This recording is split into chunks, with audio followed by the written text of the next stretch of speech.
Oke, kita lanjut saudara-saudara dengan pelajaran kita yang sudah membahas mengenai pandangan-pandangan Arminian atau ayat-ayat yang mereka keberatan ya dengan pandangan reform. Karena bagi orang Arminian banyak contoh-contoh ayat-ayat yang menunjukkan bahwa keselamatan itu bisa hilang, ya, bahwa ada contoh-contoh seperti yang kita sudah bahas, seperti Saul dan sebagainya. Tapi kita sudah bahas ya Saul itu bahwa Saul itu bukan kehilangan keselamatan, tapi Saul itu ditinggal Tuhan karena tidak dipercaya lagi sebagai raja. Mengenai keselamatan itu hal yang lain dan kita juga sudah menguraikan, kita memang nggak bisa memastikan 100%. Karena memang kita tidak mengatakan dengan jelas nasibnya Saul itu bagaimana, tapi memang kalau dari indikasi beberapa tindakan-tindakan Saul itu memang ada indikasi ke sana. Seperti dia juga mau ke dukun, ya.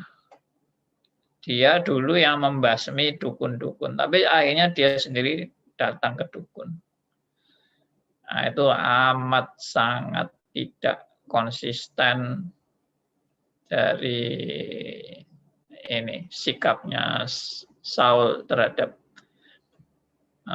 ini perdukunan, ya. Oke, tapi apakah orang Kristen tidak pernah bisa jatuh? Bisa jatuh. Apakah orang Kristen tidak bisa goyah? Bisa goyah. Apakah orang Kristen tidak bisa suatu saat tertentu menyangkali Tuhan? Bisa juga. Ya, Rasul Petrus juga menyangkal Tuhan. Apakah orang Kristen bisa digoda setan juga? Bisa juga. Ya. Jadi semua bisa. Tapi bagaimana nasib Saul? Ya itu yang saya pernah kasih argumentasi itu, kalau secara hubungan pribadi dengan Tuhan dan secara senternya yang diperjuangkan oleh Saul itu jelas-jelas sangat beda ya. Saul itu antroposentris benar, dan Saul tidak pernah betul-betul punya hubungan pribadi dengan Tuhan, karena nggak pernah tercatat di Alkitab bahwa Saul betul-betul menangis di hadapan Tuhan, betul-betul menyesal seperti Daud menyesal. Kalau Daud itu kelihatan sekali bagaimana hubungan pribadinya dengan Tuhan, bagaimana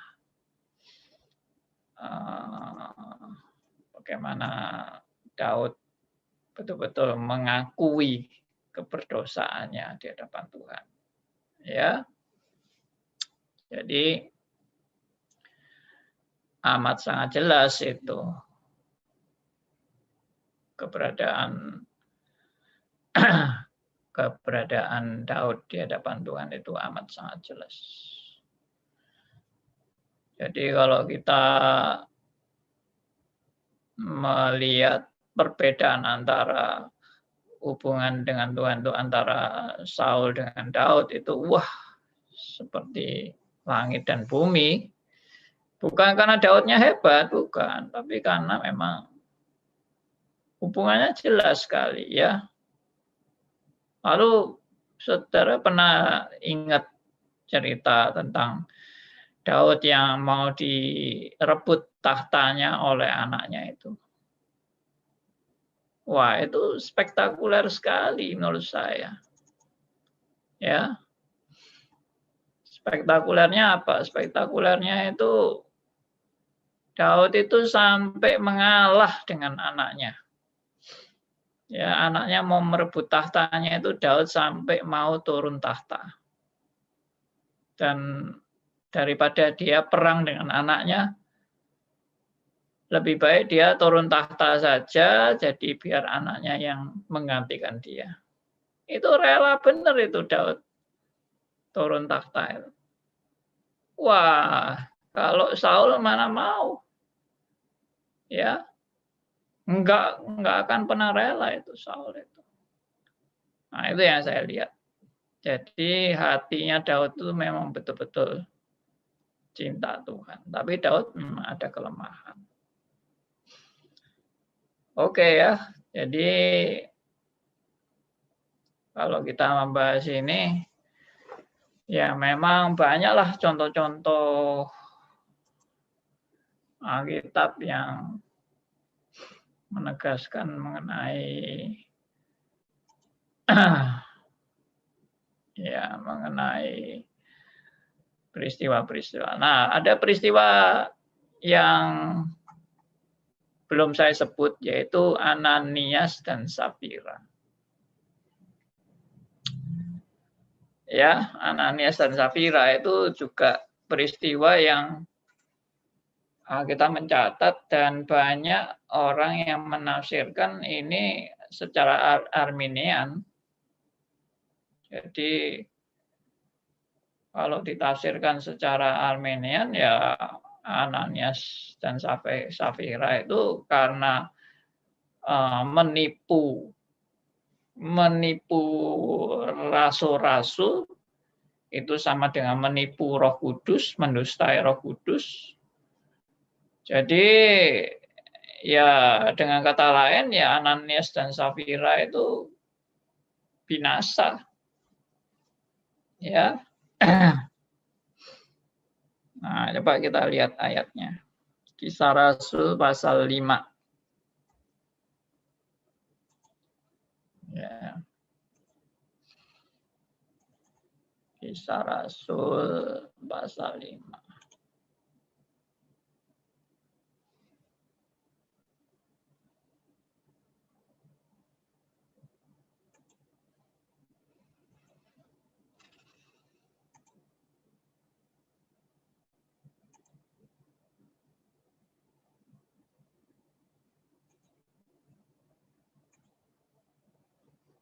Ya. Silakan ada teman yang mau bacakan buat kita dari pasal 5 dari ayat 1 sampai ayat yang ke-5. Ayat 1 sampai ayat yang ke-5. Silakan. Pak Endarto, silakan.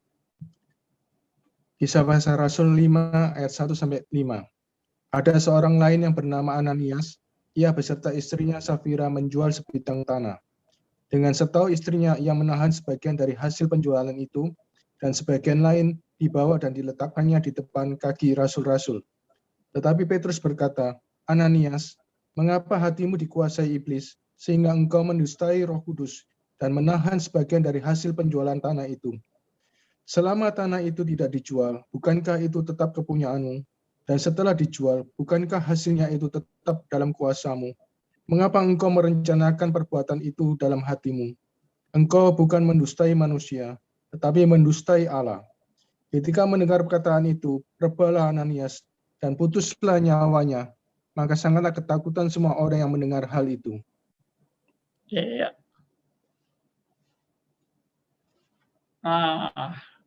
Jadi kelihatan sekali ya bahwa ini hukuman Tuhan cukup keras nih. Lalu cerita berikutnya kan istrinya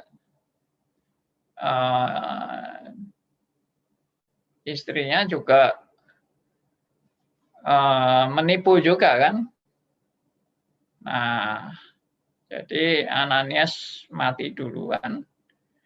Kemudian istrinya menyusul, ketemu Rasul, ditanya, tapi juga menipu juga. Akhirnya dua-dua mati. Ya, ayat 10 itu, lalu rebalah perempuan itu seketika itu juga di depan kaki Petrus dan putuslah nyawanya. Ketika orang muda itu masuk, mereka mendapati dia sudah mati, lalu mereka mengusungnya keluar dan menguburnya di samping suaminya. Sangat ketakutanlah seluruh jemaat dan semua orang yang mendengar hal itu. Nah, ini kalau Arminian sih menafsirkan Ananias dan Safira ini jelaskan orang yang sudah Kristen, sudah percaya.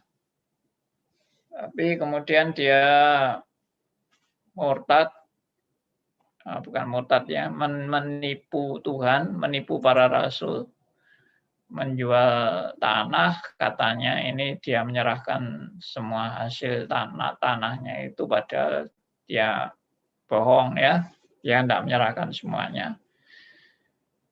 Tapi ngakunya menyerahkan semua, makanya Petrus menegur, ya, kamu mendustai Roh Kudus. Ya, dikatakan kan sehingga engkau mendustai Roh Kudus. Nah, itu. Jadi ini jelas teguran yang keras, ya, dan kemudian mendengar teguran itu, ya, rebalah Ananias dan putuslah nyawanya. Maka sangat ketakutan semua orang yang mendengarkan hal itu.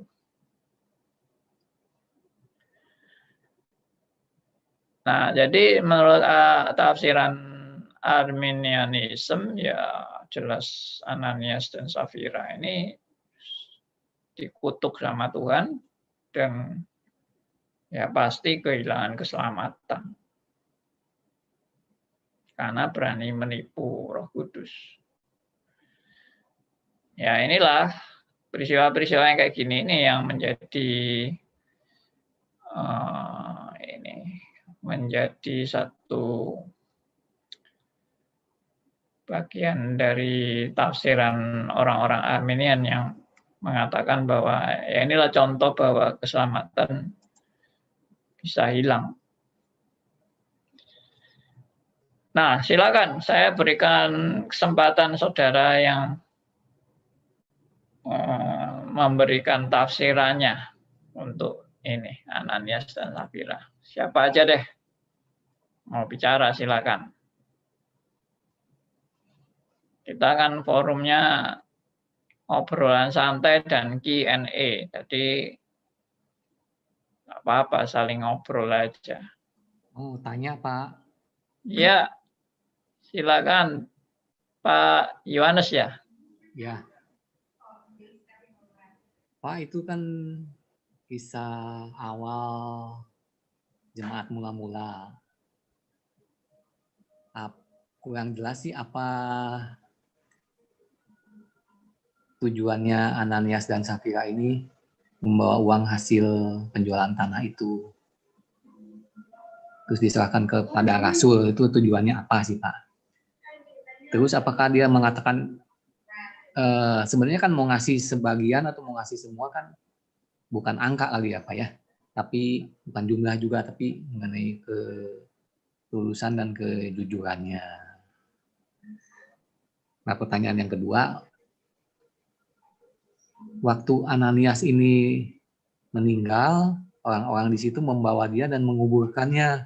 Ada yang aneh Pak.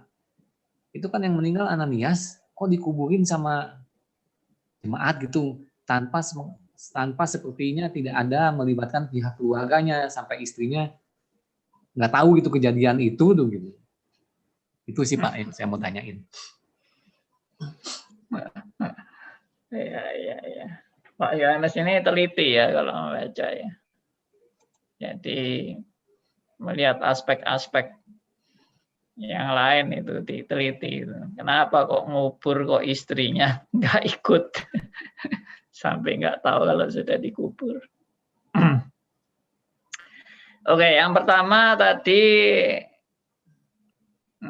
apa tujuannya memberikan persembahan? Ya, pada waktu itu memang lagi ini terjadi pengumpulan dana untuk membantu saudara-saudara seiman yang kekurangan dan sebagainya. Nah, itu gereja mula-mula, Pak. Gereja mula-mula karena mereka saling mengumpulkan duit dan mereka ya saling membantulah begitu. Dan untuk mungkin untuk juga pekabaran Injil ya, biaya untuk memberitakan Injil. Nah, jadi banyak yang istilahnya saling membantu, kasih persembahan. Mungkin juga ada di antara orang-orang yang mau kasih persembahan itu yang motivasinya nggak benar juga ada. Ya, tujuannya ada tuh orang-orang kasih persembahan tuh nggak benar-benar murni kasih persembahan, tapi tujuannya ini loh aku ini sudah kasih persembahan banyak ini ya, tolong namaku dicatat. Ya ngomongnya enggak sekasar itu sih. Tapi ada indikasi-indikasi bahwa ya persembahanku ini berarti loh. Persembahanku ini berharga loh. Ya, dengan kata lain kasih persembahan dengan mau menunjukkan diri lah itu. Ya, kalau kayak gitu-gitu itu saya sudah terbiasa melihat. Ya. Ada banyak orang kasih persembahan tapi lihat-lihat itu kasih persembahannya itu bagaimana dia bisa tampil, bagaimana dia bisa diketahui oleh bos besarnya kalau kasih persembahan, ya maksudnya hamba Tuhan yang pimpinannya dan sebagainya. Kalau kerucuk-kerucuk itu, wah buat apa kasih persembahan yang kerucuk-kerucuk ini? Yang dikasih persembahan itu yang tingkat tinggi, ya sehingga namaku juga boleh dicatat dan namaku juga boleh terkenal. Dan aku kalau dipuji-puji sama hamba Tuhan yang paling top itu, wah, namaku langsung mumbul. Ya, bisa seperti itu. Nah, saya nggak tahu benar motivasi Ananias, tapi yang pasti kan bohong. Nah, kita bilang mereka berbohong. Ya itulah yang dicatat dalam Alkitab. Kalau motivasi lain, I don't know, saya nggak berani menduga-duga ya. Tapi mereka berbohong itu mungkin juga karena ingin nama yang atau ingin dipuji atau bagaimana atas persembahan, tapi bohong, sebagian tetap mereka pegang gitu hasil penjualannya itu. Oke, itu yang pertama ya. Yang kedua, kenapa kok ada kejadian aneh dengan penguburan itu, sepertinya kok ini tiba-tiba dikuburkan, tidak ada melibatkan keluarga dan sebagainya. Nah, itu saya nggak tahu. Saya sendiri nggak pernah memikirkan mengenai kenapa kok tiba-tiba dikubur gitu ya. Apakah itu suasana yang memang sangat menegangkan atau bagaimana, atau ya nggak ngerti lah. Saya nggak bisa jawab. Ya. Nah, itu mengenai teguran langsung putus nyawanya itu luar biasa sekali, Pak. Soalnya kalau di gereja kan katanya kumpulan orang berdosa, mungkin yang bohong-bohong juga banyak, Pak. Iya. Betul. Yang bohong pasti juga banyak, tapi ini jadi pelajaran buat yang lain. Ya, saya kira sampai hari ini banyak orang korupsi juga kasih persembahan kepada gereja. Tapi kok mereka tidak langsung geblak gitu ya. seperti Ananias dan Safira. Kalau ada orang korupsi kasih persembahan ke gereja langsung geblak itu, wah mungkin spektakuler sekali. Ya, tapi ternyata ya aman-aman, banyak orang yang kasih persembahan yang juga nggak jujur, juga aman-aman. Banyak pencuri-pencuri, uangnya Tuhan juga aman-aman. Ya, kelihatannya Tuhan tuh enggak menghukum apa-apa itu pada zaman ini, tapi nanti dulu. Kelihatannya Tuhan enggak menghukum apa-apa. Tapi Tuhan bisa memberikan hukuman itu dengan 1001 macam cara. Ya. Kalau dibiar-biarkan itu juga belum tentu Tuhan enggak menghukum loh. Dibiar-biarkan itu. Dibiar-biarkan itu juga bisa merupakan tanda-tanda Tuhan itu. Ya, membiarkan itu tambah gak enak itu, membiarkan itu. Dianggap sudah ini bukan, tidak ada hubungan apa-apa dengan Tuhan kan. Seperti itu. Oke. Pandi, Ya, silakan ada yang lain. saya tergelitik untuk menanggapi pertanyaan Pak Yohanes. Kok dikubur tapi istrinya nggak diberitahu dulu? Ya. Kritis. Saya mau menjawab secara kritis juga. Mungkin ya, apakah itu waktu itu adalah sudah hampir menjelang Sabat. Jadi kalau manggil istrinya nggak tahu di mana jauh, lama. Jadi dikuburkan dulu. Sudah dikuburkan, diberitahu istrinya, geblak lagi. Mungkin begitu ya.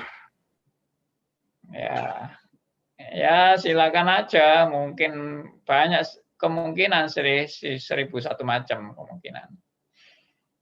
Ya, jadi I don't know juga itu.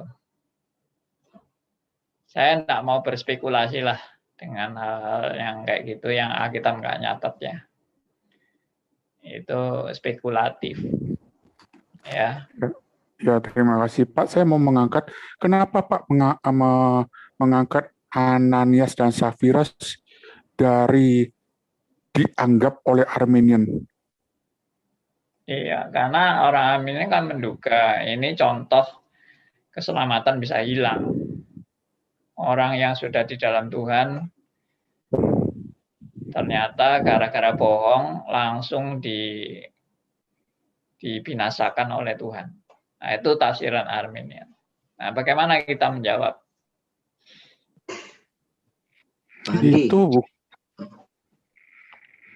silakan. Silakan Pak Ilya. Itu terlalu jauh Pak. Itu kan masalah keduniawian. Kalau keselamatan itu kan masalah rohani. Ada-ada aja kaum Arminian ya. Ya. Kalau Pak Ilya ini sudah pemikirannya sudah dalam, makanya sudah beda jawabannya dengan orang Arminian. Pak tunggu dulu Pak, sambil helm dulu ya, baru saya dengarkan kelanjutan kalimat Pandi. Oke Pak Yohanes tadi mau jawab apa Pak Yohanes? Oh nggak jadi ya. Mic-nya belum dianu. Ya. Kalau mengenai keselamatan hilang sih sepertinya enggak Pak. Cuman dia rebah aja selamanya. Ya. Tapi keselamatan kan bukan bergantung pada perbuatan manusia sih Pak. Oke. Good. Ya, Pak Yohanes ini kelihatannya sudah mantap juga ini. Sudah klasikus terus dia, tapi nggak diumumkan. Oke. Jadi ada yang mau menanggapi lagi?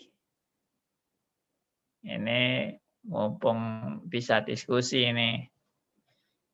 Ya, yang baru datang, selamat datang Pak Arthur ini ya, kalau nggak salah ada Pak Arthur, ada Elvin, ada Pak Ruslan, ada Bu Widya ya. Selamat datang semuanya. Pak Andi. Ya Pak Kegi. Ya, saya mau tanggapi ini loh. Ya silakan. Arminium keselamatan bisa hilang, cukup membahayakan. Karena manusia nggak sempurna maupun di dalam Kristus Yesus. Nah, sedikit salah dia merasa, waduh keselamatanku hilang. Itu. Ya. Jadi selalu ngeluh keselamatannya hilang. Itu Arminian itu bahaya. Tapi kalau reform teguh, sekali selamat, tetap selamat. Nggak takut lagi, maupun jatuh dalam dosa. Ya, tapi dosa pasti disengaja. Ya, mungkin dosa bohong, dosa dari harga waktu bisnis muncul, ya itu kan dosa. Ya. Nggak habis-habis. Kalau keselamatan hilang, ya rugi sendiri. Buat apa Kristus mati dan bangkit demi dosa kita? Kan cukup melalui itu saja sudah. Ya. Nah, itu iman yang teguh kepada dia. Itu aja Pak Andi. Yes. Ya, kalau Pak Kegi ini sudah mantap ini. Tidak tergoyahkan. Iya betul, tapi kan Armenian kalau mereka juga tidak dapat anugerah, bagaimana mereka juga bisa dicelikkan Pak? Mereka bisa teguh seperti yang reform. Reform itu kan karena sudah mendapat anugerah dan dicelikkan, maka mereka bisa teguh. Tapi di sisi lain ini kita lihat bahwa Armenian ini mereka belum mendapat anugerah Pak, gitu.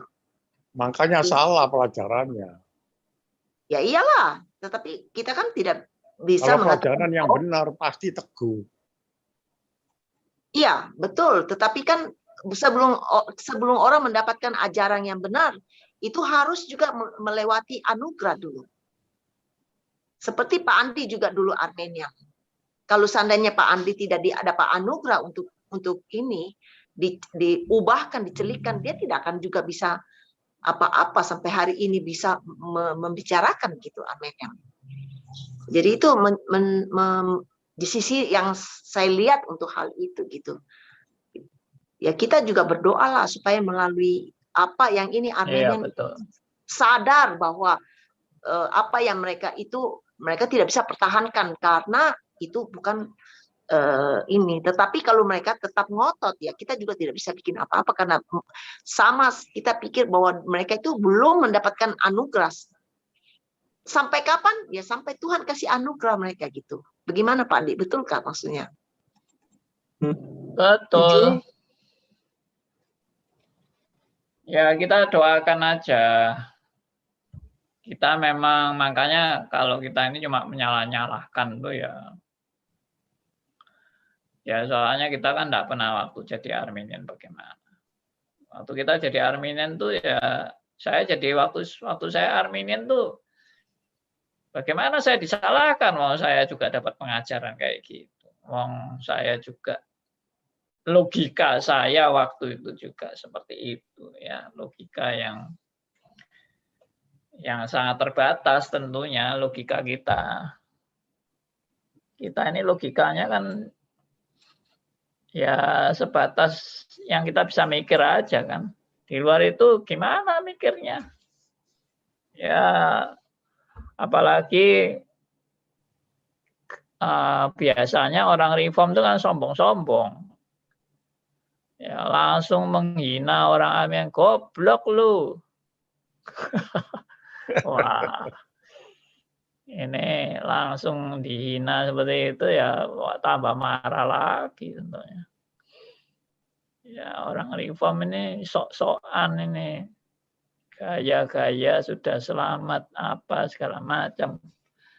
Ya mestinya sih reform tidak seperti itu.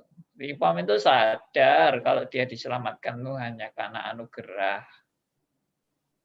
Makanya tidak boleh goblok-goblokkan orang, lalu merendahkan orang. Karena kita sadar kita ini orang yang rendah. Justru karena kita ini disadarkan Tuhan akan anugerah, kita sadar kita betul-betul orang yang sangat rendah. Makanya kita tidak mungkin bisa beli keselamatan kan. Kita dianugerahi keselamatan, bukan beli keselamatan. Ya, seperti itu. Oke, ada lagi yang teman yang mau kasih tanggapan, silakan. Nggak ada ya, sudah puas semua ini. Jadi Malam, ini, Pak Andi. Kenapa? Tadi siapa yang mau jawab tadi? Oh, boleh saya berkomentar sedikit Pak Andi, Ya, malam ya, Pak Andi. silakan. Nah, kalau saya melihat juga di dalam konteks ini memang tidak ditulis ya bahwa mereka meninggal Ananias dan Safira itu hilang keselamatan. Itu komentar saya. Satu. Ya. Nah, jadi tidak dikatakan bahwa mereka hilang. Mereka cuma bilang ya putus, mereka mendustai Roh Kudus, lalu kemudian putuslah kan. Nah, yang kedua saya komentar mengenai Armenia. Bukankah dulu Pak Andi pernah mengatakan bahwa doktrin itu tidak menjamin keselamatan. Ya. Yang kedua, yang ketiga, bahwa Armenia juga mereka mempercayai anugerah, bukankah begitu? Tapi mereka ya melihat bahwa anugerah itu juga harus diimbangi dengan perbuatan-perbuatan baik sampai pada akhirnya. Begitu kan ya Pak ya? Mohon koreksi kalau memang saya salah menanggapi Pak. Anugerah itu diresponi dengan perbuatan kesetiaan. Nah, itu perbuatan kesetiaan itu yang menentukan akhirnya nanti. Ya. Oke, lanjut, Pak. Oke, ya itu. Jadi kalau ya saya juga tidak tahu terus terang ini kalau Ananias dan Safira ini diselamat atau tidak, karena memang tidak dicantumkan. Mungkin saja pada waktu dia meninggal itu ya hanya karena berdusta itu, apakah memang sudah divonis bahwa dia hilang keselamatan? Kayaknya terlalu itu ya. Seperti Pak Andi bilang kan, manusia juga, Petrus juga ya pernah berbuat salah, pernah berbohong dan sebagainya. Tapi apakah justifikasi bahwa Ananias dan Safira berbohong itu langsung masuk keselamatan?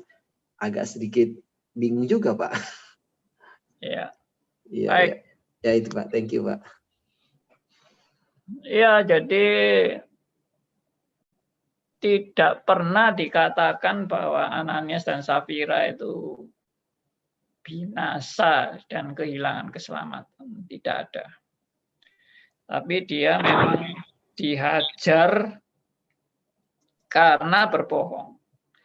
Dan kenapa kok hanya Ananias dan Safira? Kenapa yang lain? Apakah yang lain suci? Yang lain tidak ada dosa? Ya pasti banyak yang berdosa. Ya. Tapi kenapa kok Ananias dan Safira yang kena? Seolah-olah kan Ananias dan Safira yang kena sial itu. Bukan kena sial, tapi Ananias dan Safira itu sebagai contoh dan peringatan bagi yang lain. Lalu pertanyaannya juga, kenapa kok sampai begitu spektakuler? Kejadian itu begitu spektakuler banget gitu ya, sampai mengejutkan, sampai semua orang dikatakan takut. Karena itu dalam rangka perkembangan gereja mula-mula di mana para rasul sedang dinyatakan otoritasnya oleh Allah. Nah, perhatikan itu. Jadi itu kejadian dimulainya gereja mula-mula dan dalam rangka otoritas para rasul yang istilahnya diproklamasikan oleh Allah di hari Pentakosta. Sehingga otoritas para rasul itu jangan dibuat main-main. Nah, yang jelas ada indikasi itu bahwa otoritas para rasul itu penting dan perlu ditegakkan untuk perkembangan gereja mula-mula. Saudara bayangkan ya, gereja mula-mula itu kan ya baru pertama kali kan. Organisasi gerejanya juga belum ada, lembaganya belum ada, lalu pengangkatan resmi dari pemerintah juga belum ada. Bagaimana keadaan seperti itu mau ada suatu otoritas? Nah, nggak gampang kan? Kalau sekarang sih otoritas sudah jelas. Misalnya orang diangkat jadi pendeta, oh itu harus melalui sinode, ya jemaat yang mengusulkan, lalu akhirnya sampai ke sinode, menyetujui, setelah memeriksa menyetujui, setelah menyetujui kemudian disahkan, ya, lalu pengangkatan diresmikan, pentabisan pendeta diresmikan. Nah, itu harus melalui proses-proses yang ada otoritasnya. Nah, tapi kalau jemaat mula-mula ini otoritas dari mana? Tidak ada lembaganya apa-apa. Nah, makanya Tuhan memberikan tanda-tanda otoritas di waktu gereja mula-mula itu. Nah, inilah boleh dikatakan satu keadaan yang memang sengaja ditonjolkan untuk jemaat betul-betul mengalami wibawa para rasul itu begitu nyata. Ya, itu. Jadi ini tidak berkaitan dengan keselamatan. Jadi saya juga mengaminkan hal itu. Jadi apakah Ananias dan Safira masuk neraka atau masuk surga? Tidak ada indikasi apa-apa di situ. Jadi kalau dia memang anak Tuhan, ya pasti masuk surga. Kalau dia bukan anak Tuhan, ya memang tidak pernah diselamatkan. Sudah. Pak Andi, kalau firman Tuhan ini juga bisa seperti Tuhan, dia yang Tuhan kasihi, dia juga dia hajar gitu. Jadi dalam hal ini iya, betul. Tuhan menghajar juga menyatakan kasihnya begitu. Karena kalau Tuhan tidak hajar dia, mungkin dia bisa lebih parah gitu, atau gimana kita juga nggak tahu Pak gitu. Betul sekali. Jadi ini juga kalau dia memang betul-betul anak Tuhan, ini adalah salah satu bentuk hajaran dari Tuhan. Saya juga pernah ngomong kan, siapa sih anak Tuhan yang waktu mati betul-betul sempurna? Siapa sih anak Tuhan yang waktu mati tidak ada dosa sama sekali? Siapa yang waktu mati semua dia bisa menyelesaikan semua hal dengan sesempurna mungkin, ya, alias finishing well itu dari si pendosa ini. Ya, siapa yang bisa? Tidak ada. Semua orang mati dalam keadaan ya kelemahan, kekurangan, keterbatasan, bahkan dosa-dosa. Tidak ada yang 100% sempurna, itu tidak ada. Omong kosong. Ya. Banyak orang mati itu yang katanya, wah ini menunjukkan keagungan kematiannya. Waktu mau mati itu memuji-muji Tuhan luar biasa. Nyanyi-nyanyi terus sebelum mati. Wah, ini kesaksian yang begitu indah.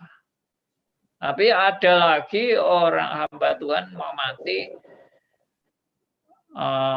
menjelang mati, mau matinya dia, wah, maki-maki. mulutnya penuh dengan kata-kata kotor dan maki-makian dan bahkan mungkin menghujat Tuhan. Nah, bagaimana kalau kita lihat dua model hamba Tuhan seperti ini? Satunya penuh dengan puji-pujian dan syukur pada Tuhan, satunya penuh dengan maki-makian kepada Tuhan. Lalu kita pasti judgement kan. Oh, yang muji-muji Tuhan tuh wah pasti masuk surga itu. Itu dia bisa menyelesaikan keselamatannya dengan begitu indah, luar biasa menjadi kesaksian. Nah, biasanya orang-orang Kristen itu senangnya yang kayak gitu-gitu, kesaksiannya yang indah-indah itu. Ya, tapi kalau yang maki-maki ini, wah sudah ini masuk neraka ini. Nasibnya sudah amat sangat jelek ini. Nah, itu kita seringkali menghakimi saat-saat keadaan terakhir itu kita hakimi. Tapi sebenarnya kita nggak bisa tahu. Ya memang secara kesaksian ya memang yang maki-maki itu kan jelek sekali ya. Waduh, bikin malu aja ya. Hamba Tuhan kok matinya kayak gini. Kita rasanya kepengen menutup telinga atau nggak mau dengar sama sekali, tapi sudah terlanjur dengar dan orang-orang yang di sebelahnya juga tahu semua. Loh, ini pendeta kok kayak gini nih ya, tapi tetap intinya bagi saya sama. Itu siapa sih orang yang sanggup mati dengan sempurna, tanpa cacat, tanpa kelemahan, tanpa kekurangan? Ya bohonglah. Kita ini bisa mati dengan selamat bukan karena karya kita, tapi benar-benar karena karya Kristus. Karena anugerah Tuhan. Tapi bukan berarti juga jadi orang Kristen berdosa terus nggak apa-apa. Tetap ada pertumbuhan secara progresif. Tapi waktu mati itu tidak menjadi indikator. Ada orang matinya disiksa, ada orang yang matinya dibakar hidup-hidup, ada orang yang matinya dibunuh perampok, atau kena COVID, atau macam-macam lah mati. Ada yang kena jantung, ada yang darah tinggi, atau apalah, sudah 1001 macam model kematian itu tidak menunjukkan indikator rohaninya bagaimana. Tidak. Ya, kita jangan terjebak pada penghakiman secara lahiriah. Saya nggak mau menghakimi. Biarpun ada hamba Tuhan matinya meso-meso semua atau maki-maki Tuhan dan sebagainya, saya tetap tidak mau menghakimi apa-apa. Karena itu hanya bentuk-bentuk lahiriah. Ya, karena itu bentuk-bentuk lahiriah yang tidak bisa menjadi ukuran secara rohani. Oke? Baik, ada pertanyaan? Enggak ada. Kalau enggak ada, saya lanjut dengan bahan saya ini.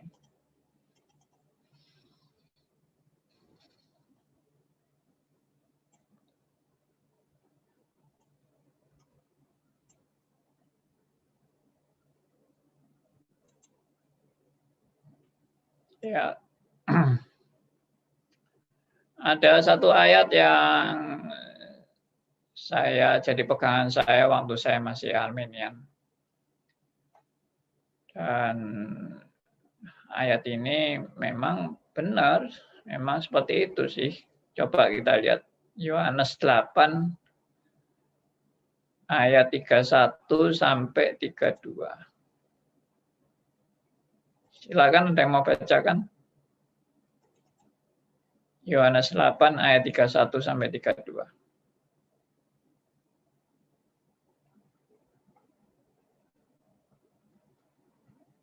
Mari.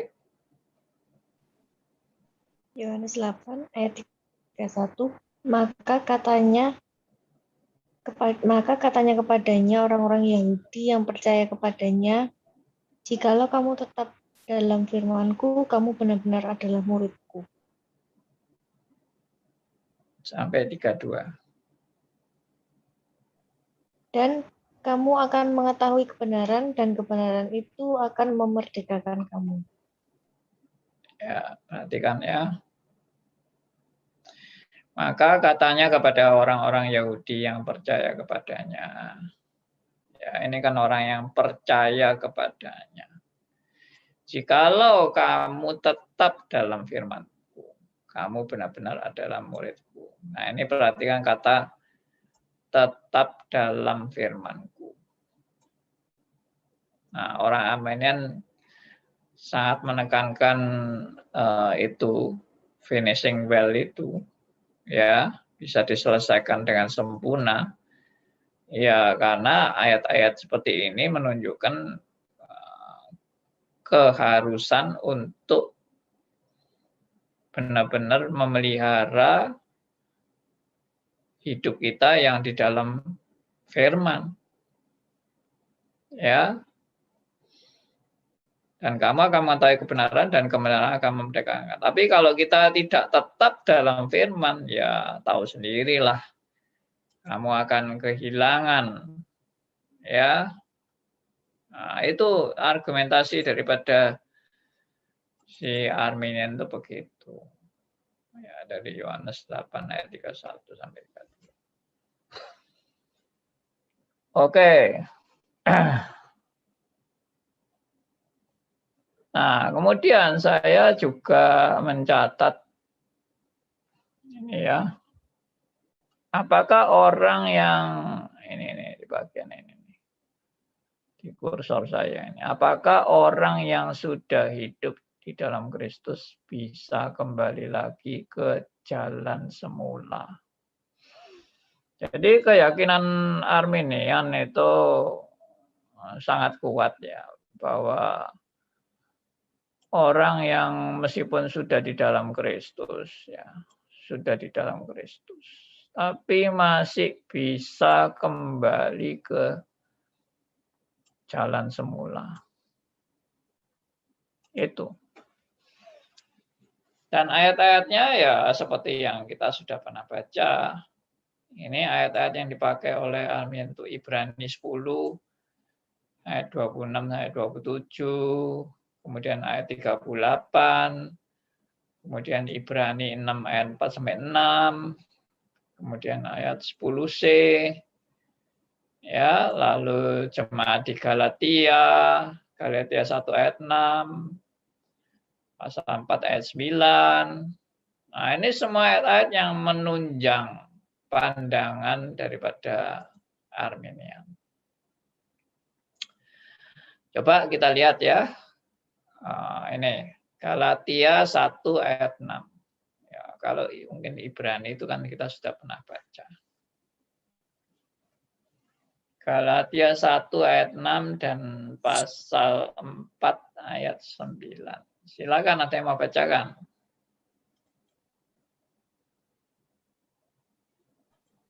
Galatia 1 ayat 6, aku heran bahwa kamu begitu lekas berbalik daripada Dia yang oleh kasih karunia Kristus telah memanggil kamu dan mengikuti suatu Injil yang lain. Yes. Galatia 4 ayat 9.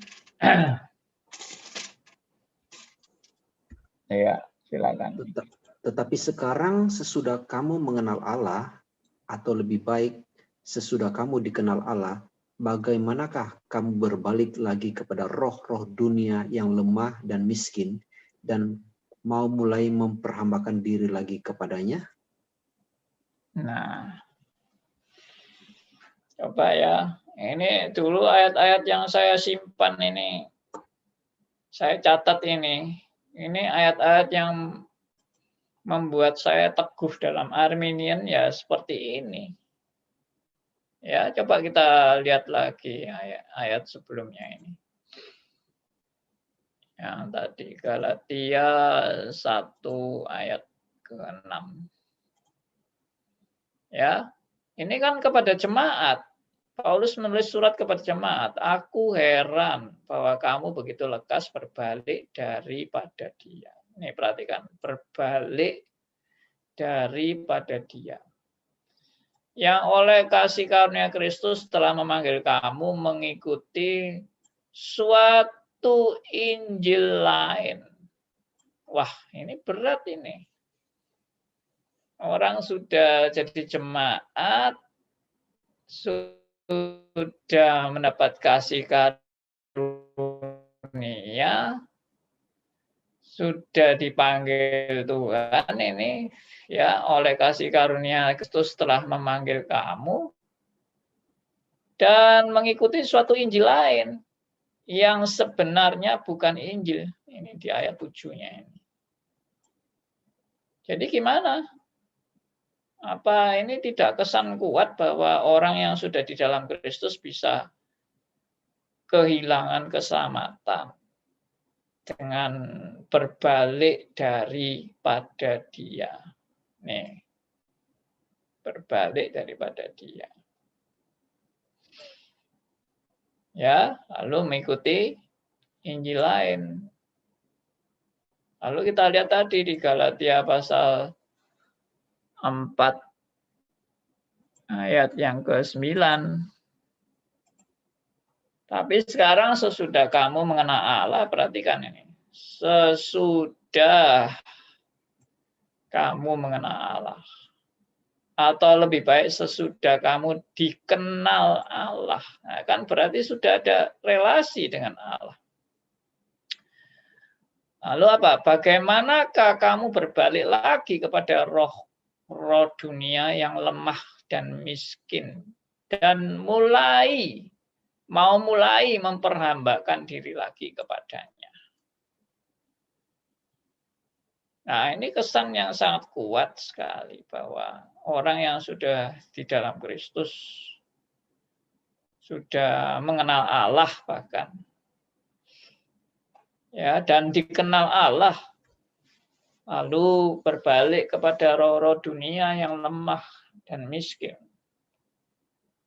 Wah, ini kalimat-kalimat seperti ini yang memang membuat orang Arminian begitu teguh bahwa banyak contoh-contoh ayat-ayat yang menunjukkan orang bisa kehilangan keselamatan. Ya, oke. Jadi ini mungkin ada yang mau menanggapi ayat-ayat ini. Silakan, saya buka kesempatan saja kepada rekan-rekan untuk memberikan pendapatnya. Jadi jemaat Galatia ini mengikuti Injil lain. Ya.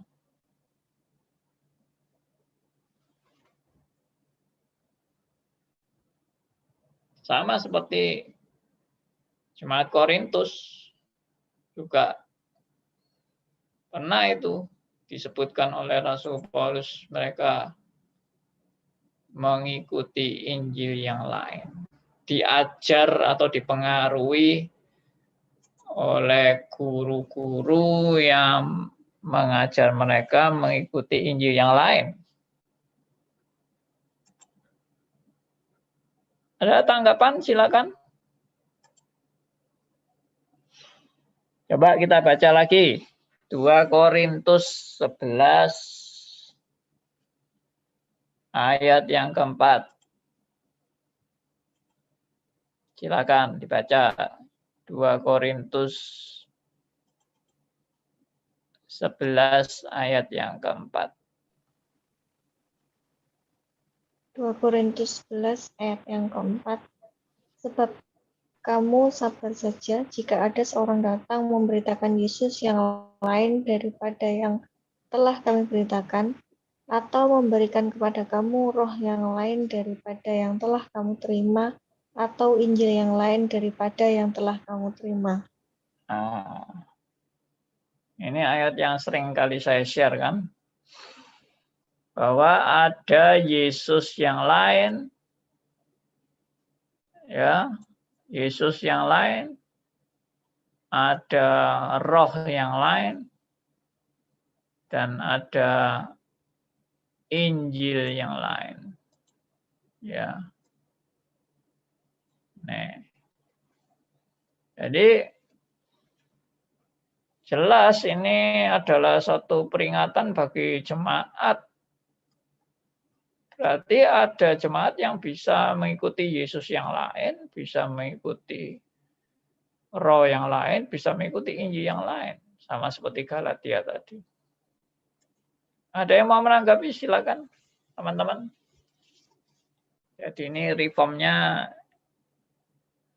diuji, ini reformnya ini. Atau sudah sudah tidak punya semangat ini menjawab Arminian. Pak Andi, silakan Pak Andi mengajarkan bahwa bila kita orang pilihan akan tetap dijaga dan terus akan ditarik kembali ke lingkaran keselamatan itu lagi oleh Tuhan. Ya, good. Jadi Pak Hendarto sangat menegaskan bahwa keselamatan itu bukan karena perbuatan kita, tapi karena pemeliharaan Tuhan dan jaminan daripada Tuhan. Kalau kita mau keluar dari keselamatan, ya Tuhan yang akan menarik kita dan membawa kita kembali. Jadi kalau begitu ayat-ayat tadi di atas itu ayat-ayat apa ya? Seperti Galatia tadi. Ya? Antropomorfis. Antropomorfis, bukan. Itu memang betul-betul.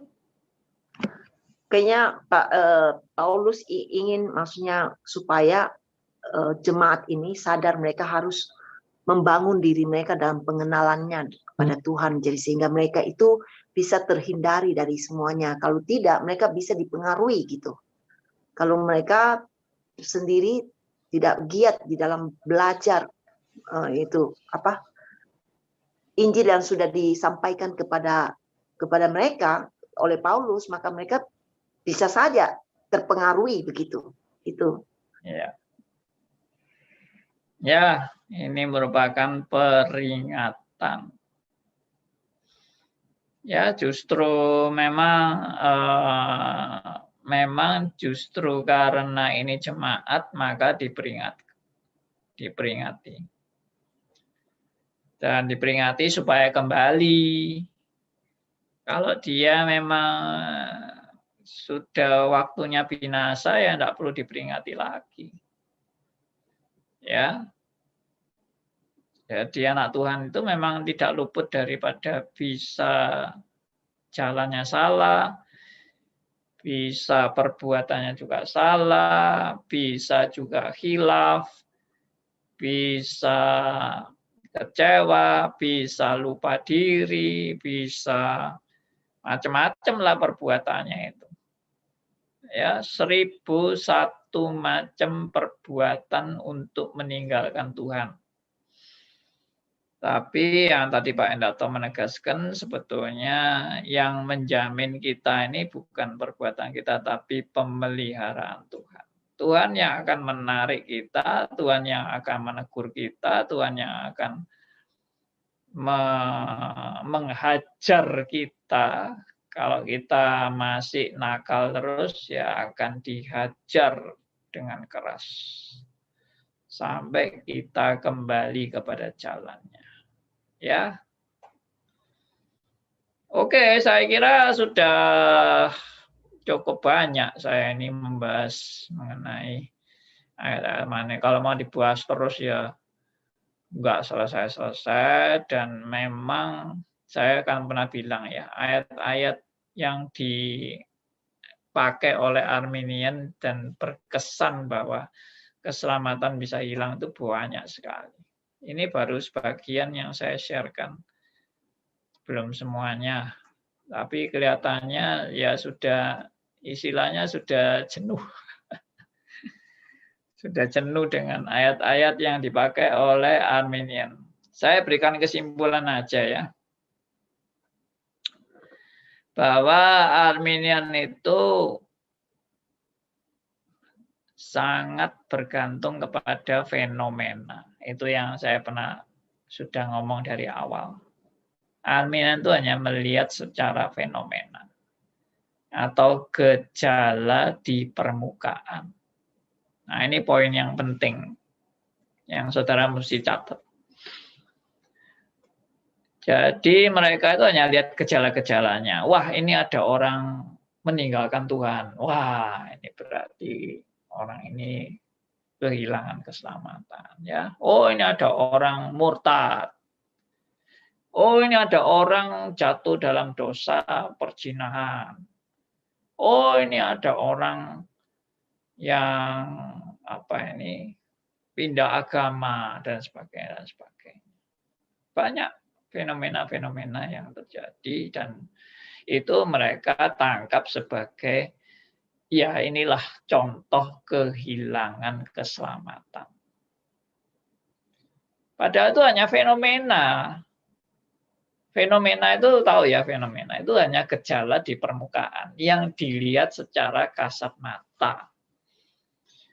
Tapi apakah kita tahu benar dan pasti tentang keselamatan orang itu? Itu nggak pernah bisa tahu.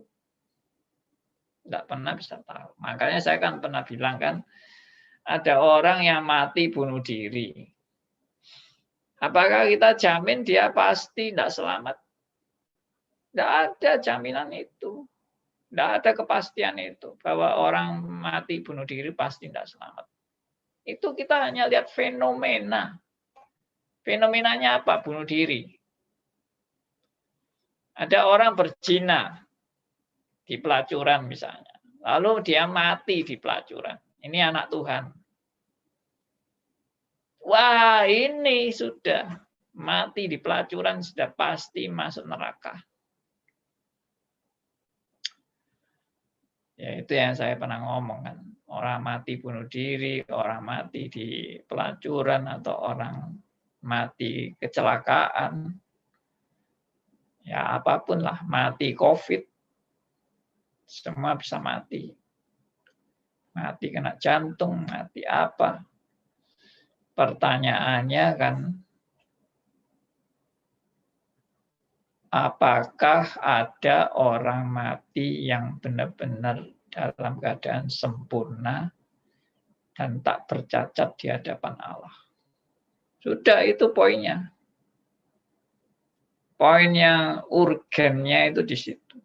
Adakah orang mati yang mati dengan tak bercacat di hadapan Allah? Ngomong kosong kan, kalau ada. Kalau ada ya dia memang tidak perlu Kristus. Karena dia bisa tanpa cacat di hadapan Tuhan. Tidak perlu Kristus. Kamu bisa sanggup kok sempurna di hadapan Tuhan tanpa cacat. Ya buat apa kalau gitu Kristus mati buat kamu? Tidak ada gunanya kan? Nah, jadi dalam hal ini kita sudah istilahnya dijamin keselamatan kita itu bukan karena karya kita. Kita dijamin keselamatan kita itu karena karya Kristus di kayu salib. Sudah, titik. Jangan ditambah-tambahin lagi. Jangan ada embel-embelnya lagi. Iya Pak, tapi ini. Iya Pak, tapi itu. Tidak ada tapi-tapian. Anda selamat karena perbuatan Anda, atau Anda selamat karena anugerah. Iya Pak, anugerah Pak, tapi tidak ada tapi-tapian. Anugerah ya anugerah. Tapi perbuatan kita kan tidak ada tapi-tapian. Loh, kalau gitu perbuatan tidak penting, Pak. Siapa yang bilang perbuatan tidak penting? Tapi perbuatan tidak menyelamatkan. Nah, itulah. Coba kita melatih diri dengan ini pertanyaan-pertanyaan dan dengan jawaban seperti ini. Jadi kita tetap konsisten. Kalau kita hanya melihat secara fenomena, kita sudah menghakimi orang. Mungkin semua orang yang mati dalam keadaan yang nggak enak itu kita sudah hakimi dia dengan penghakiman dengan ukuran duniawi. Dan itu bukan ajaran firman Tuhan. Saya kan pernah bilang juga, kalau orang mati dengan agama lain, dia tercatat sebagai agama bukan Kristen. Lalu dia mati. Masuk neraka atau masuk surga? Ya I don't know juga kan. Saya kan pernah bilang, mungkin kurang 10 detik. Dia diam-diam dalam keadaan kena stroke dan tidak bisa ngomong, tidak bisa cerita apa-apa. Dia terus menerima Yesus sebagai Tuhan dan Juru Selamat pribadi sebelum mati. Atau sebelum nafas terakhir. Dia terima Yesus sebagai Tuhan dan Juru Selamat. Tidak ada kesaksian, tidak ada yang menyaksikan, tidak ada yang melihat dia bertobat, tidak ada yang melihat dia menerima Yesus. Kita tahunya dia mati bukan dalam agama Kristen. Lalu kita mau hakimi orang ini. Oh, dia masuk neraka. Tidak ada yang tahu kan? Siapa yang tahu? Kita tidak boleh menghakimi orang atas dasar fenomena. Pak Andi. Iya, Pak Keki. Silakan. Pak Andi, saya mau kesaksian sedikit ya, masalah ibu saya. Ibu saya kalau saya injili, dia mesti bilang saya pakai bahasa Cina. Kekui kok. Bahasa Xinhua. Kamu kena setan, kalau saya injili. Tapi pernah ya, dulu waktu saya kecil, saya bikin gebu ponidoro. Gebu ponidoro itu saya kasih salib Kristen itu loh, atasnya. Kamu jangan pakai itu, dosa loh, tidak boleh kamu. Gebu ponidoro kok ditaruh salib Kristen. Gitu. Jadi ada rindu dengan salibnya. Tapi kalau saya injili, dia ngomong kekui kok. Kamu kena setan ya, gitu.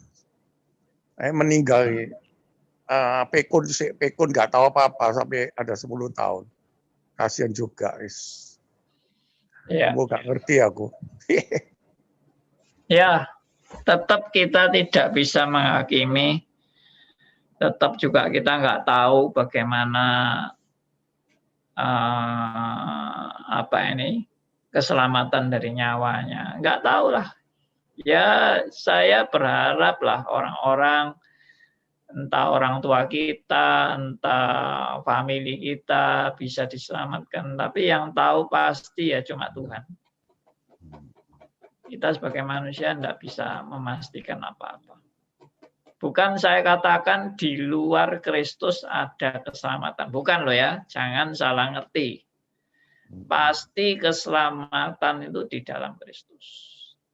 Tapi siapa yang tahu pertobatan seseorang menjelang kematiannya, ya nggak ada yang tahu kan. Ya sama seperti cerita orang bunuh diri yang saya pernah jelaskan, orang bunuh diri itu. Ya, kita bilang orang bunuh diri pasti masuk neraka. Belum tentu juga. Siapa tahu orang bunuh diri kan tidak langsung mati. Ya, mungkin ada detik-detik dia masih hidup, antara hidup dan mati. Waktu itu dia menyesal kepada Tuhan dan dia menerima Yesus sebagai Tuhan dan Juru Selamat dalam detik-detik terakhir. Ya sama seperti penjahat yang di samping Tuhan Yesus yang saya juga pernah cerita. Pada menit-menit terakhir sebelum dia mati, dia dikonfirmasi oleh Kristus, pada hari ini juga engkau bersama-sama dengan aku di Firdaus. Waduh, itu luar biasa sekali itu perjanjian Tuhan Yesus kepada penjahat itu. Ya, rasanya tidak ada orang yang dikonfirmasi kematian sejelas percakapan Tuhan Yesus kepada penjahat itu. Nggak ada kan? Siapa yang Siapa yang terkonfirmasi oleh kata-kata Tuhan Yesus secara langsung seperti itu. Hari ini juga engkau bersama-sama dengan aku di Firdaus. Itu hanya penjahat itu yang alami. Ya, tapi seandainya cerita itu tidak tercatat dalam Alkitab, ya tidak ada yang tahu kalau penjahat itu masuk surga. Kalau tidak ada peristiwa itu yang dicatat, kita anggap semua penjahat di samping Tuhan Yesus itu ya masuk neraka semua. Tidak ada yang masuk surga. Tapi karena ada percakapan ini, ya kita langsung tahu kan bahwa ternyata ada penjahat masuk surga. Gara-gara tercatat. Seandainya tidak tercatat, ya sudah, tidak ada yang tahu. Ya, Pak Andi. inilah. Ya, Pak Keki. Pak Andi, yang dulu orang reform yang di Andika waktu Pak Andi melayani itu kan anaknya dokter yang dia kan bukan bunuh diri mestinya. Dia kan aktif di dalam Tuhan di reform. Waktu itu dia cara bunuh diri di komputer bagaimana dia coba melakukannya atau kejebret dewe gitu. Jadi sebetulnya bukan bunuh diri, dia kejebret dewe nyantol mati. Yang dulu orang reform itu yang di Andika. Ya, tahu saya, ingat saya. Jadi dia sudah aktif dalam Kristus, cuma dia komputer, gini cara bunuh diri, gini kejebret temenan mati. Ya nggak ngerti lah, itu juga satu cerita di balik peristiwa kan. Kita juga nggak tahu yang sebenarnya bagaimana. Ya memang dia mati dua tuh anaknya. Yang dokter itu anaknya dua mati, satunya kan mati juga di Singapura itu sakit kanker. Itu anak paling pandai di stres itu waktu itu. Itu ya. Iya. Andi boleh tanya? Silakan Pak Yohanes. Kedua penjahat yang di kiri kanan Tuhan Yesus, mula-mula kan saling mengolok-olok Tuhan Yesus. Betul. Tapi ada kejadian mendadak dia di akhir-akhir hidupnya bisa ya memohon kemurahan Tuhan gitu. Iya. Ada suatu perubahan yang kontra sekali sih Pak. Sampai sempat sebelumnya bingung, ini penjahat yang mana ya? Kok tiba-tiba gitu. Iya. Oh, yang ngolok-ngolok itu bukan yang sebelahnya. Dua-dua, Pak. Oh, dua-dua ngolok ya. Iya. Iya, makanya saya baca terus sampai bingung loh. Kok lu berarti tapi yang ngolok itu dulu atau bertobat. Tapi itu di kitab yang berbeda. Oh, gitu. Jadi di satu kitab itu menulis dua-dua mengolok-ngolok. Di kitab yang lain ditulis salah satunya bertobat. Nah, lalu itu kemudian disimpulkan berarti yang ngolok-ngolok itu kemudian jadi sadar dan mau menerima Yesus. Gitu. Mendapat anugerah ya Pak ya? Anugerah, betul. Tapi jangan ditiru, itu anugerah mendadak kepepet itu jarang itu. Iya. Ya, tapi dia kan tidak tahu memang sebelumnya. Iya. Bukan kepepet kan, tapi memang itu fenomena dia bukan buat-buat. Gitu. Itu pernah kesaksian Stephen Tong lagi begini. Waktu Stephen Tong menginjili orang umur 17 suka bangsa. Diinjili dia bilang, oh enak percaya Tuhan Yesus. Wah kalau gitu aku tunggu tuanya aja umur 80 saya bertobat nantinya. Atau umur 18 meninggal tabrakan. Itu kan nggak bisa. Ya. Oke, ini saya mau bacakan tulisannya Pak Elia ini. Saya suka saat ada pembicaraan tentang Stefanus yang bisa berpidato sambil dibunuh. Pak Andi mengoreksi, bukan Stefanus yang hebat. Demikian juga tentang Daud yang mau mengalah saat dikudeta anaknya. Pak Andi meluruskan konsep teosentris. Jika semua pendeta reform seperti Pak Andi, mungkin sangkakala segera berbunyi. Wah, luar biasa sekali ini. Pak minta helm, Pak. Pak minta helm. Oke, berikutnya. Kalau hal otoritas orang-orang yang dipakai Tuhan sama seperti Nabi Elisa di Perjanjian Lama dan hamba-hamba Tuhan yang zaman now, ini lagi show force.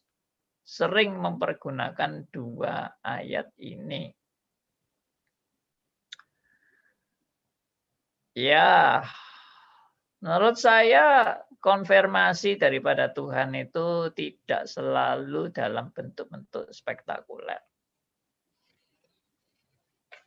Kita lihat aja para rasul itu awal-awalnya memang dikonfirmasi dengan sangat luar biasa, tanda-tandanya sangat spektakuler. Tapi di akhir hidup para rasul semuanya mati, dibunuh. Tinggal Rasul Yohanes saja yang tidak mati dan dibunuh. Nah, mereka semua mati dibunuh tanpa ada tanda-tanda spektakuler yang menyertai mereka. Jadi tanda-tanda itu tidak mutlak. Yang Tuhan mau pakai saja untuk sementara waktu, Tuhan pakai tanda-tanda itu. Tapi ada yang Tuhan sudah konfirmasi itu sudah berlangsung dan sudah berjalan. Ya akhirnya Tuhan tidak kasih tanda-tanda lagi. Apakah berarti itu Tuhan meninggalkan mereka? Tidak. Jadi Tuhan tetap menyertai. Dan kalau tugas mereka sudah selesai, Tuhan bilang ya welcome home my son. Ya, mari kamu saya panggil pulang dan bertemu di rumah Bapak. Ya itu, menurut saya semua ada waktunya. Jadi tidak selalu tanda-tanda spektakuler harus terjadi pada anak-anak Tuhan. Kalau zaman sekarang banyak pendeta-pendeta yang suka tanda-tanda spektakuler, ya tinggal diuji aja kan. Mereka itu mengharapkan spektakuler untuk apa? Untuk kepentingan diri, kemuliaan diri, ya supaya banyak dipuji-puji orang. Saya pernah mengalami masa-masa itu, masa-masa kepingin punya kesaktian sebagai hamba Tuhan. Ya bisa menyembuhkan orang, bisa dapat penglihatan, bisa penubuat, meramal dan sebagainya. Wah, saya kepingin sekali jadi hamba Tuhan sakti seperti itu. Baik, puji Tuhan ya, Tuhan menghajar saya dan mendidik saya. Sampai hari ini Tuhan menyatakan satu kebenaran bahwa manusia mau punya kayak gitu-gitu mau buat apa? Akhirnya ya buat diri sendiri, ketenaran diri, kemuliaan diri, kepentingan diri, kepuasan diri. Semuanya antroposentris, berpusat pada diri sendiri dan tidak untuk kemuliaan Tuhan.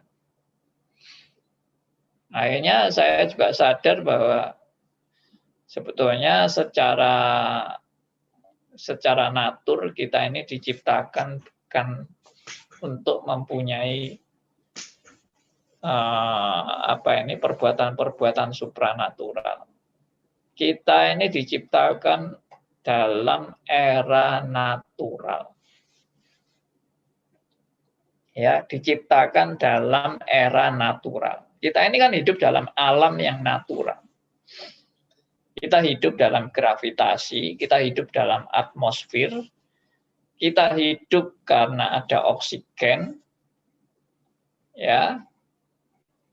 Kita hidup dalam putaran bumi pada porosnya dan putaran bumi mengelilingi matahari. Ya inilah hidup kita yang dalam alam natural. Kalau ada yang supranatural itu pasti bukan dari kita. Itu pasti cuma dua kemungkinan kalau tidak dari Tuhan, dari setan. Maka kalau kita ngotot, kepingin terus punya hal-hal supranatural, kemungkinan yang kasih bukan Tuhan, tapi bisa setan yang kasih. Dan itu tidak usah menjadi ambisi kita memiliki tanda-tanda supranatural yang hebat-hebat. Tuhan mau kasih, kita amin. Tuhan tidak mau kasih, kita juga amin. Itu yang seharusnya sikap sebagai anak Tuhan. Ya, secara supranatural misalnya kalau dilihat fenomenanya, ya para rasul yang dapat bahasa roh waktu hari Pentakosta, hebat sekali. Tapi kalau Stefanus dilempari batu sampai mati, aduh mengenaskan sekali. Ya, Yohanes Pembaptis yang dipenggal kepalanya, aduh di mana ini pertolongan Tuhan? Kok Yohanes Pembaptis dipenggal kepalanya? Tidak ada pertolongan Tuhan secara nyata. Nah, itu biar menjadi perenungan bagi kita untuk kita bisa menganalisa kebenaran-kebenaran ini secara komprehensif. Ya. Pak Andi jadi dosen dan gembala kami aja ini suatu anugerah bagi kami yang bisa boleh belajar, Pak. Puji Tuhan. Pak boleh tanya, Pak? Silakan Pak Yohanes. Pak, saya setuju mengenai yang tadi. Perbuatan spektakuler itu hanya diberikan oleh Tuhan saja untuk suatu kejadian tertentulah yang Tuhan punya tujuan. Ya. Tidak seterusnya ada. Yes. Jadi kalau Tuhan ambil ya nggak bisa lagi. Iya. Sampai akhirnya para rasul yang hebat-hebat itu matinya mengenaskan, yang memang itu Tuhan cukup, gitu kan ya. Betul. Kumpul dengan aku jauh lebih indah daripada kamu di dunia, gitu kan. Nah, Pak, cuman yang saya setujui tadi itu, saya mau sedikit beri komentar yang sesuatu agak berbahaya nih, Pak. Orang bisa jadi sombong kan, Pak, kalau hebat itu. Itu yang bahayanya, Pak. Nah, cuman pada waktu kejadian para rasul itu, yang bisa melakukan mujizat-mujizat itu, ya. Yang pada saat itu memang lagi dibutuhkan karena jemaat mula-mula kan supaya dikuatkan. Iya, betul. Nah, karena ada kejadian-kejadian yang spektakuler itu membuat orang yang setengah-setengah atau yang tadinya mungkin enggak menaruh perhatian, tapi karena mereka orang pilihan, akhirnya jadi lebih cepat percayanya, Pak. Itu kalau dari segi positifnya loh, Pak. Ya. Nah, di samping ada bahayanya, di saat-saat seperti ini juga, kecenderungan kalau jadi hebat itu banyak yang pengen kan bisa jadi sombong itu dan malah memegahkan diri, lupa memegahkan Tuhannya. Nah, cuman kalau di saat seperti ini ada kejadian yang spektakuler juga yang Tuhan izinkan, itu juga membuat orang lebih lebih mudah percaya. Belum tentu percaya kepada Tuhan, ya cuman si itu hebat ya, bisa sih yang dibilangin hebatnya itu, Pak. Walaupun nanti bawanya tuh mesti baca Alkitab, ya mungkin mereka jadi baca Alkitab sih, tadinya kan ogah-ogahan. Pak. Memang kalau dilihat dari segi positifnya sih mempercepat langkah seseorang untuk tertariknya gitu. Walaupun belum tentu tertariknya kepada Tuhan sih, tertariknya mungkin kepada berkatnya juga. Baik. Ya, analisa bagus dari Pak Yohanes. Bahwa memang bisa seperti itu membuat orang lebih cepat percaya. Bisa juga akibatnya menjadi sombong. Tapi satu hal yang saya mau ingatkan adalah tanda-tanda itu untuk meneguhkan misi kerajaan Allah. Ya, saya mau tegaskan itu, meneguhkan misi kerajaan Allah. Jadi bukan sekedar untuk orang itu, ya. Jadi orang itu harus dikasih tanda petik, itu bukan untuk orang itu untuk menggenapi misi kerajaan Allah. Nah, jadi apakah kita memang minta itu, keinginan kita itu ada demi misi kerajaan Allah, atau yaitu tadi di balik itu ada kesombongan rohani atau ambisi atau obsesi yang ingin kita capai. Nah, itu yang seharusnya kita berhati-hati. Sebetulnya begini, menurut saya ya, para rasul itu sendiri tidak kepingin dapat kuasa-kuasa hebat itu. Mereka tidak minta kok. Yang mau kasih itu adalah Tuhan. Tuhan yang bilang sama mereka, kamu nggak boleh keluar dari Yerusalem, kamu tunggu saja, nanti kamu akan dibaptis dalam Roh Kudus. Jadi mereka juga nggak ngerti apa-apa kalau bakal terjadi spektakuler seperti itu pada hari Pentakosta. Jadi demikian kesimpulan saya bahwa orang bisa sampai diberi tanda-tanda luar biasa bukan karena hamba Tuhan ini hebat menjaga kesucian, bertapa, puasa dan sebagainya sampai jadi orang sakti. No. Tuhan mau kasih ya kasih, Tuhan tidak mau kasih ya tidak kasih. Dan Tuhan juga kasih tidak akan permanen karena itu hanya dipakai untuk sementara waktu dan meneguhkan misi kerajaan Allah, bukan untuk kehebatan seorang hamba Tuhan. Ya, kiranya ini boleh menjadi berkat. Pak Andi, sedikit. Saya Silakan Bapak Elia yang selalu muncul pada akhir-akhir kejadian. Silakan. Amin. Amitabha. Begini Pak, saya mengangkat itu untuk memberikan satu fenomena di zaman now. Kalau ada orang yang spektakuler itu dan ada orang yang mengoreksi, dia mempergunakan ayat itu, hati-hati ya kamu, kalau engkau mengusik hamba Tuhan, maka engkau akan celaka. Maka dua ayat itu dipakai oleh beliau-beliau yang antroposentris, Pak. Tadi sudah mengungkapkan, thank you. Saya ingin menanggapi tentang dua penjahat yang mengolok-ngolok. Kok bisa tiba-tiba satu tuh berbalik 180 derajat? Analisa saya, kayak Pak mengangkat Pak Yohanes. Analisa Pak Yohanes luar biasa.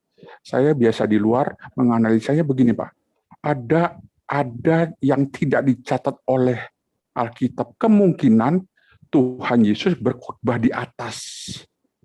Yang satu apa gitu ya. Yang satu dicelikkan dan menerima Tuhan Yesus. Tuhan, ingatlah aku, bla bla bla. Poin saya adalah ada kemungkinan Tuhan berkhotbah di atas yang tidak didengar oleh murid dan dicatat di Alkitab. Begitu saja. Oh, lagi satu, Pak. Pak Andi kalau siaran harusnya pakai helm, Pak. Saya mengamati dari beberapa kali Pak Hendarto mau membuat gereja tersendiri dengan gembalanya pendeta Andi Halim. Yang mengerti, kalau enggak ya maafkan saya.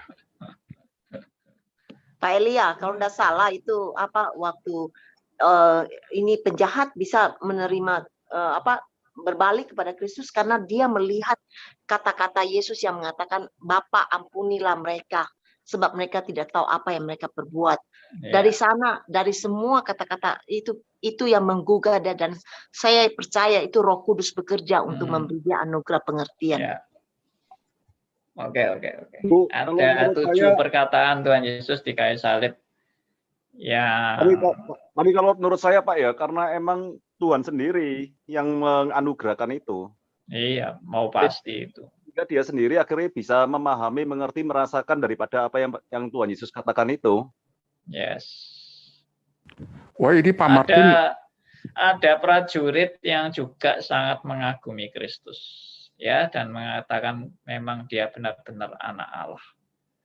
Itu pun karena Tuhan pun ya justru ingin menunjukkan, Pak. Ya. melalui Betul. prajurit itu. Yes. Nah Baik. ini Pak Ya, Pak Pak Elia. Pak Martin nongol di saat-saat terakhir ini baru bener.